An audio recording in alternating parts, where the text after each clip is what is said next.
कायद OP पर भारतीय कब्जा नाकाबिले बर्दाश्त था।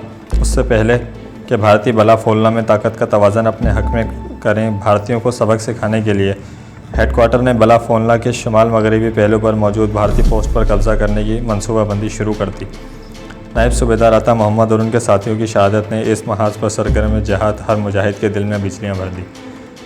अता मोहम्मद शहीद जब तक ज़िंदा रहे, जब तक उनके साथियों के पास एक भी गोली बाकी थी, दुश्मन इनके नज़दीक भटकने की कोशिश नहीं कर सका।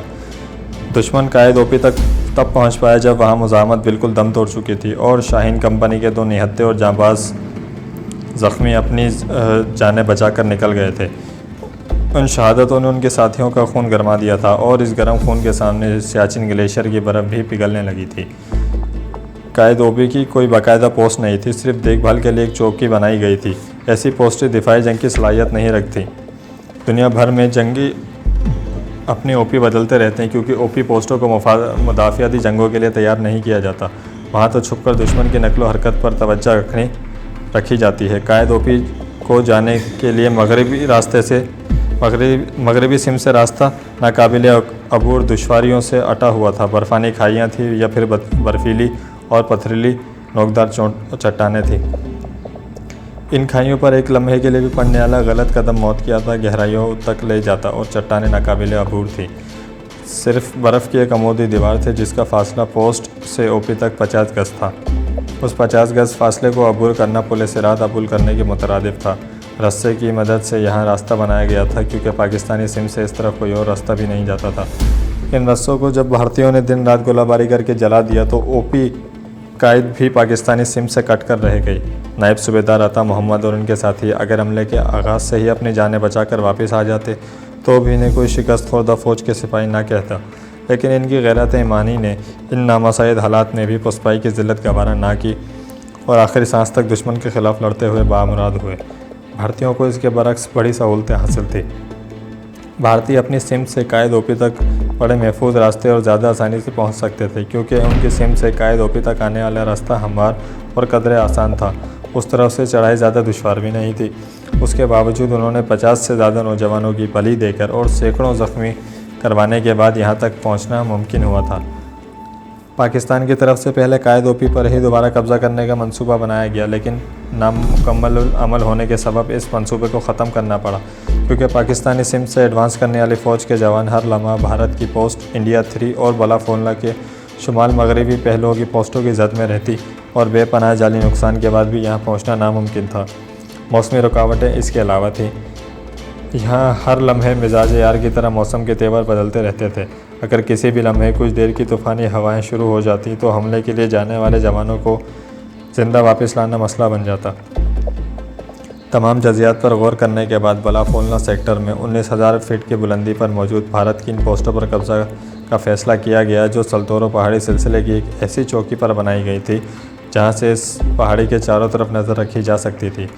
भारतीयों के लिए इस सेक्टर में सबसे मजबूत मोर्चा यही था।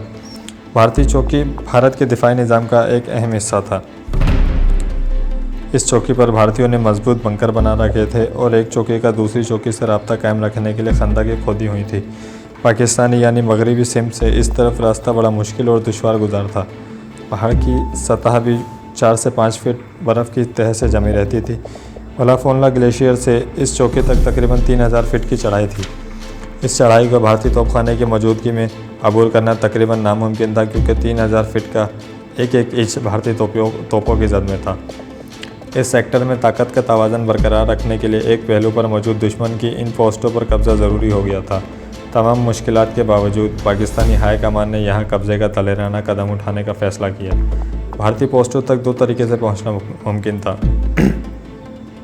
एक तरीका तो ये था कि बर्फ़ की दीवार पर मगरबी और शुमाल मगरबी हिस्से से कोहम पैमाई के अंदाज में रस्सों की मदद से ऊपर पहुँचा जाए क्योंकि इस तरफ से पहाड़ की सतह किसी कदर ढलवान भी थी। लेकिन ऐसा सोचना तो आसान था लेकिन अमल नामुमकिन था क्योंकि दिन की रोशनी हो या रात का अंधेरा, अमूदी सतह पर जब भी रस्सों की मदद से चढ़ने की कोशिश की जाती भारतीय हमलावर गोलियों का आसानी से शिकार हो सकता। तबाहकुन हथियारों से लैस भारतीय फौजी मजबूत बनकरों में बैठकर आसानी से हमलावर फौज का शिकार खेल सकते थे। दूसरा तरीका यह था कि भारत की निस्बतन ढलवान सतह पर महफूज रास्ता तलाश करके चोटी तक रसाई हासिल की जाए क्योंकि उम्मीद की जा सकती थी कि इस सिम से रास्ता मिल जाता, लेकिन इंसानी जिस्म को चीर कर रख देने वाले बर्फ़ानी तूफ़ान में नए रास्ते तलाशना आसान नहीं था। इस खेल में भी जान हथेली पर रखकर मैदान में उतरा जा सकता था। 30 से 50 मील फ़ी घंटे की रफ्तार से चलने वाले बर्फ़ानी तूफ़ान में जहां दर्जा हरारत पहले ही नुक्ता अंजमात से 30 सेंटीग्रेड कम होगा, वहाँ 19,000 फीट की बुलंदी पर फौलादी जिस्म वाले इंसान के लिए भी सांस लेने दुश्वार था। एक दूसरे से बात करने से सांस फूल जाती थी। इन हालात में अपनी पीठ पर 40 से 50 किलोग्राम असलहा और राशन बांधकर दुश्मन के मोर्चों तक पहुंचना किसी रोमानवी ख्वाब का हिस्सा तो हो सकता था, लेकिन दुनिया में ऐसा होना नामुमकिन दिखाई देता था। लेकिन ये दुनिया के आम इंसान नहीं थे, ये तो वो थे जिन्हें अल्लाह ताला ने अपने ख़ास एजाज़ात से नवाजने के लिए मुंतखब किया था।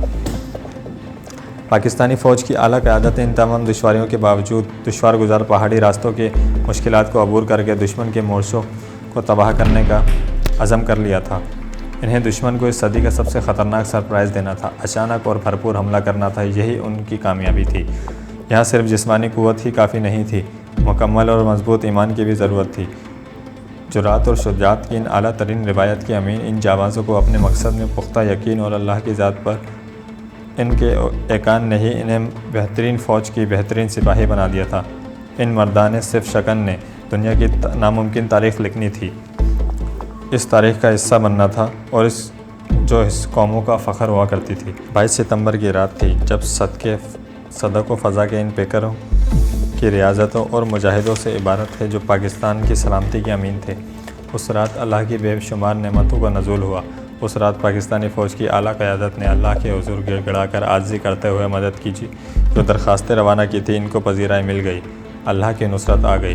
22 सितंबर की रात 10:30 बजे हुक्म मिला, अल्लाह का नाम लेकर आगे बढ़ो और दुश्मनों को तबाह कर डालो। स्पेशल सर्विसेज ग्रुप की 4 पलटनें इस हमले में हर अव्वल दस्ते का काम कर रही थी। एक कंपनी फ़ौरी इमदाद के लिए रिज़र्व में रखी गई थी।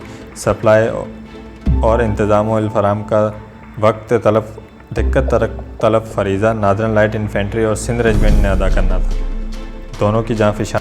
दोस्तों, आज के लिए इतना ही। मज़ीद दिलचस्प वाक़यात और इस कहानी से रिलेटेड और मालूमात हासिल करने के लिए हमारे चैनल को सब्सक्राइब कीजिए और साथ ही मौजूद बेल आइकन पर ज़रूर क्लिक कीजिए ताकि आने वाले वीडियोस के मुतालिक आपको इत्तलात पहुंचती रहें। और कमेंट सेक्शन में जाके कमेंट ज़रूर कीजिएगा कि हमारे वीडियोस आपको कैसी लगी। अल्लाह हाफ़िज़।